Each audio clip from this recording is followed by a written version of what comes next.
we'll go ahead and get started here with our Brickyard 400 post-race press conference. We've now been joined by two gentlemen who do not need an introduction here, Mr. Rick Hendrick and Jeff Gordon. Thank you both for joining us, spending some time with us, and congratulations on that win with Kyle and the 5-car. We'll go ahead and open for questions. If you have a question, raise your hand. I'll work to get a mic to you, and we'll get started here with Bruce in the front. Bruce Farmer of NBCSports.com and Forbes Sports Money. Does this feel the same as it did 30 years ago? I don't remember 30 years ago, but this feels awful good. I guess coming back here, we haven't run the oval, and I don't know. This was just super special. I know the first one watching this guy get the inaugural race was unbelievable, but this has been.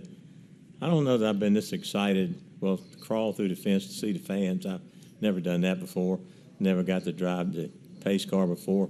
So very excited about the race and how it ended.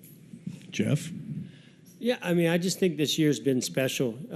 Obviously with Rick driving the pace car, but with Kyle driving the Indy 500 and Rick participating in that, just to be there kind of on the sidelines watching how that all unfolded. I think it's as much as we've all loved the history of Indianapolis Motor Speedway, I think being here for the month of May or for those events when we were here in May just makes you appreciate it even that much more, and the fans and everybody that makes this Speedway so special. So I don't know. I just feel like today, especially with that car, that paint scheme that was the one that was going to run that day, just seemed to bring it all so sort of full circle and made it very special. And also Kyle kind of said he's coming back in May. Have you guys signed off on that? Not yet. All right, we'll continue with questions. We'll go over here to Ben. Go ahead. Ben White, USA Today and Fayetteville Observer. The last 20 laps, maybe, or 25, let's call it 20. What were both of your thoughts seeing Kyle just kind of pick everybody off?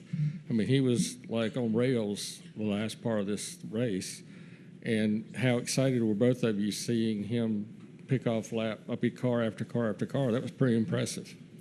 Yeah, I was surprised how, about the first 5 cars, so it was saving fuel, but he was coming through the field like a rocket, and it's just hard to pass, but he made it look a little bit easier to pass, and so then I was worried when he got up, to like second or third, and then we started worrying about fuel on the first overtime. So they said we had enough to do one. And boy, we're holding our breath when if there'd been another one, I don't know if we could have made it. But he put on a show, and that's Kyle Larson. Yeah, I mean, what I loved about driving this track is what I loved watching some of the competitors, especially Kyle there at the end, do, which is, you're thinking about how to set up a run, right? How do you make these passes happen? I mean, he had a good car, had a little bit fresher tires, but still it was very, very difficult to pass. Saw plenty of guys that didn't come up through there. And so I just enjoyed watching, him work that traffic, whether it was get a small run off of turn 4, go into turn 1, then just dive in there and either just make them look in their mirror or the spotter say something, or just something to get them sort of off their line. And it's all about creativity, finding ways to pass. So I enjoyed that a lot today to watch Kyle come up through there.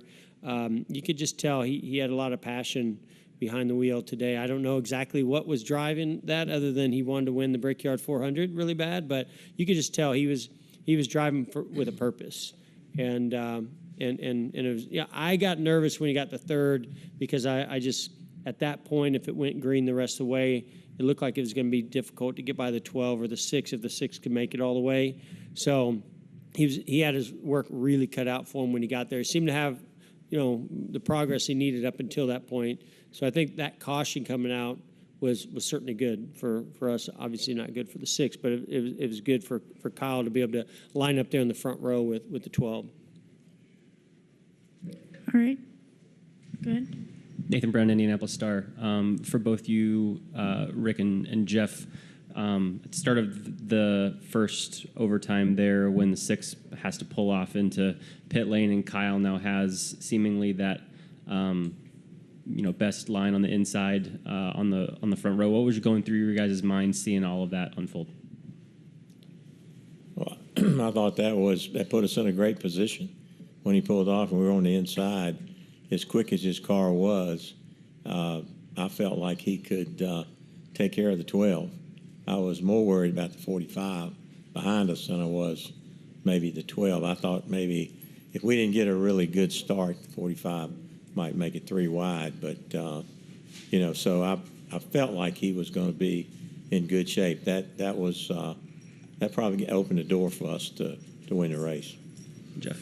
Yeah, the only thing I'll add to that is, I'm listening on the radio to our engineers and their calculations for fuel, and they were basically saying the 6 was supposed to run out of fuel on the back straightaway coming to take the green. So I was worried that if he took the green and we were stacked up behind him, that could be the end of our race, or just hold the 5 up enough to let some others get some momentum. So I was really worried about that. But the best case scenario happened, which is the 6 knew he was running out. I'm assuming as fuel pressure dropped and he came to pit road. So to then put Kyle up there on the front row, and that was really in the preferred front row spot too. I think if you could math it out or plan it out, that's exactly the way you want it to plan out, because Blaney would have loved to have had the inside, I believe. And Rick, I know this day was extra special, being able to drive the pace car, and I know you had some fun getting to sign autographs out there with fans afterwards. Coming back here after the ebbs and flows of May with Kyle, what did it mean to you to be able to kind of cap off this 2024 IMS with a victory here? Well, we were disappointed because of the weather, and we really wanted to get back and finish the 600. And so we brought that car back with this paint scheme that was on the 600 and the Indy car. And it was special. And I think it gave Kyle a lot of, momentum or motivation. And I think we all felt like we were disappointed. We disappointed a lot of fans. And we couldn't help it. The weather did it. But at the same time, a year of planning goes into doing something like that. And you in a perfect world, you qualified 5th, and we had a speeding penalty and all that. But we were sitting in a great spot with him in the 600 if we went back to racing. And Allgaier did a super job in that car. So I think it was a combination of just disappointment after all the planning, and then to come back here. This was a special day. I've never driven the pace car before, and I can't tell you why I went over in the fans, other than they were hollering, and I just excited and hung out with them. And that might be the first time my owner ever did it, but it was fun. And no, we were just really. This is a special place, and the Oval is special. And 30 years ago, we celebrated with Jeff, and hard to believe it's been 30 years, but this is a special place. All right. I believe we have Doug, and then Jeff, and Dustin, Nate, Steven, and then up front as well. Thanks, Amanda. Doug Turnbull for PRN and IMS Radio Network. This dawned on me when I sit down. It's Rick Hendrick winning at a Roger Penske track, and you guys are, I guess, friendly rivals, so to speak, in the business world and on the track. But have you ever, over the years, with all the things you have your hand in business-wise, thought about owning or building a racetrack, especially before the two main companies owned a lot of the NASCAR tracks? No. Well, that was easy. Okay, we'll go over to Jeff. Not being smart, no.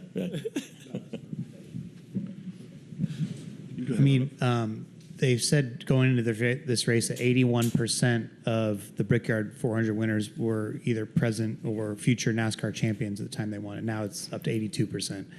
What is it about this race on the oval that brings out the championship-worthy drivers and the best of the best? Yeah, it's a technical track. There's a lot of different ways to approach the corners, how you arc in, how much brake you use, when you release the brake, and working with the team to get the car set up right. I mean, I've always felt like the best teams rise to this occasion as a whole, and I think the 5 team is very, very strong. One of the best teams out there, obviously, and I think they now having this win under their belt really is going to kind of set the tone for the rest of the season of who's the biggest threat for the championship. I know that this is not Phoenix, but it's about momentum and confidence and being able to step up in the biggest moments. And I think today was one of those big moments for this team, for everybody out here today. Right. We're now joined by our crew chief, Cliff Daniels. We'll go ahead and keep the questions rolling. We've got Dustin, Nate, and then Jordan. Dustin Long, NBC Sports. Jeff, you use the term when you're talking about Larson's moves, creativity.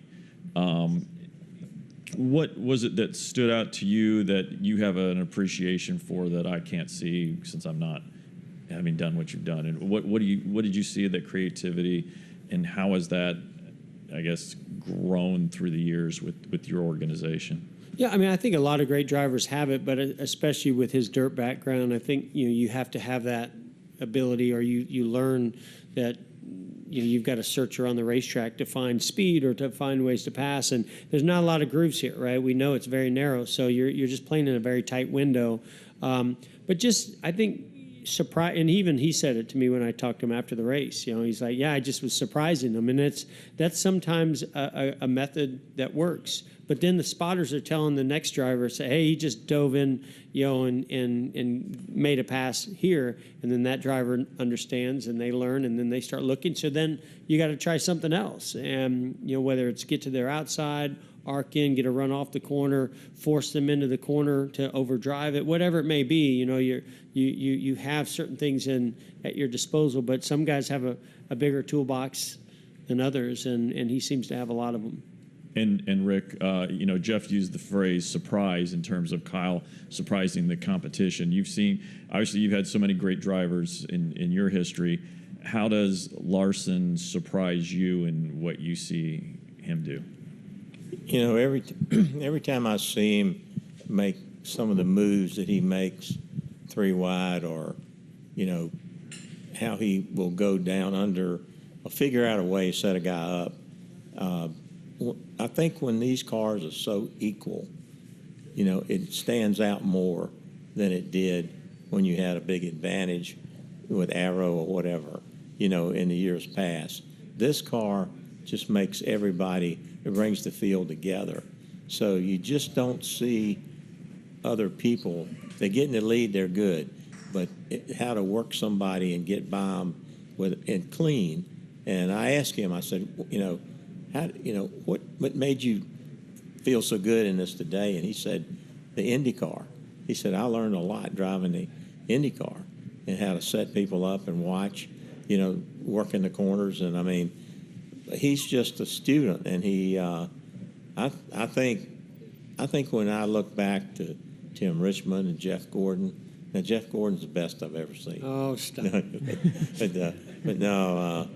But I think Jeff will say this: in equal equipment, the guy is really hard to beat. If you just get him even, and I think his confidence level, coupled with his God-given talent, it's just a lethal combination.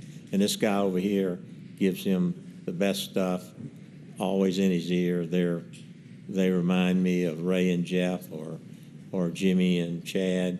And, just standing back, listening to them, and the confidence they have in each other, it's pretty remarkable. Go ahead, Nate. Can I say something to the gentleman back here that I said no on the racetracks? Roger Penske is one of my best friends. We vacation together. If I win a race, he texts me. If he wins a race, I text him. We kid each other, keep it in the family. We're competitive. We want to win. But he sets a standard of energy that I've never seen to do what he does 7 days a week. And, he's a great guy, a great friend. I just wanted to add that because he's a very special friend of mine. So. Go ahead, Nate. Nate Ryan, NBC Sports. I'm on your left, guys. I've got one for Jeff and Rick, but I'll start with you, Cliff. There was one point, I think, in the first two stages where you said something like, Kyle asked you, objectively, what do I need to be doing here? And you said something like, I need you to save as much fuel as you can. I need you to pass as many cars as you can. Two things that are obviously diametrically opposed. How did he do that really well through the first two stages, and how did that help, especially for the last stage where he was in a better position to be able to pass guys and, just his racecraft in general today? What did you make of all that? Yeah, I mean, I think Mr. Hendrick just described it really well. Some of the IndyCar experience of just getting the timing of the runs, Kyle definitely had a vision of what that needed to look like. So then as he was setting up timing the runs, when it was off timing, he was doing a lot of fuel savings at that point. So to your point, yes, that statement, at face value may sound like, those two are completely opposed. Hey, go past cars and save fuel. Sounds impossible. But his vision for what he needed to do to get a run, and when the run was not timed, save fuel as you're building the next run, I think that was a bit of an edge today that he carried with him behind the wheel that I don't know that anybody else had.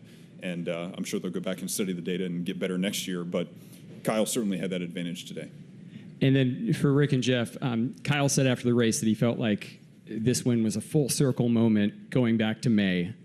With this win today, he is now in the regular season points lead, where I don't have to remind you guys, it looked like there's a chance he might not even be in the playoffs a couple of months ago. Yeah. So does this feel like it's a full circle moment that, he wins this race and it kind of erases, not that May went badly, but certainly missing the 600 and then having to get the waiver and do all that. Does this kind of like bring it full circle and make you guys feel like it was all worth it? Yeah, well, we were very thankful we got the waiver, but I think everybody knew and NASCAR knew we were there and we were ready to get in a car if the race had continued in Charlotte. So we were there. And I think if we had blown the race off completely, I think probably wouldn't have gotten a waiver. And, we talked about it. Cliff was all on board with him doing that race. He knew what it meant to him. But I think it was like a job. I think the disappointment in the 600 not being able to finish that race and bringing that paint scheme here was extra motivation. And, I think I'm glad that NASCAR gave us the waiver. And, so we were there. I mean, I think that's the difference. We were there, and it hadn't rained. I think he could have won that race. And this is a really, I've got texts from folks at Chevrolet Mark Royce, love the paint scheme. So, I can't tell you the disappointment we all had with the way that weekend ended up. So I do think this was a celebration more than normal because of the disappointment we all had not finishing the job. All I can say is that when we were here in May talking to different people that are on race teams, whether it was McLaren or some other friends that I've made that have attempted or have competed in this race a few times over the years, that they said something that just stuck with me right now. They said, man, this place can bring the highest of highs and the lowest of lows. It's that kind of an emotional place where so much is riding on it, so much history here. And when days like today happen, it just doesn't feel any better as a competitor. And then when, we weren't able to get the finish there at the end of that race, in May, it was a pretty big low. I mean, the weather was the real low, but even, I know I rode in the plane with Kyle on the way to Charlotte after that, and, he's pretty disappointed in himself. So it's, I think that's just Indianapolis. You're pushing all the time, and sometimes, when you're pushing, you're not going to get the results you're hoping for, but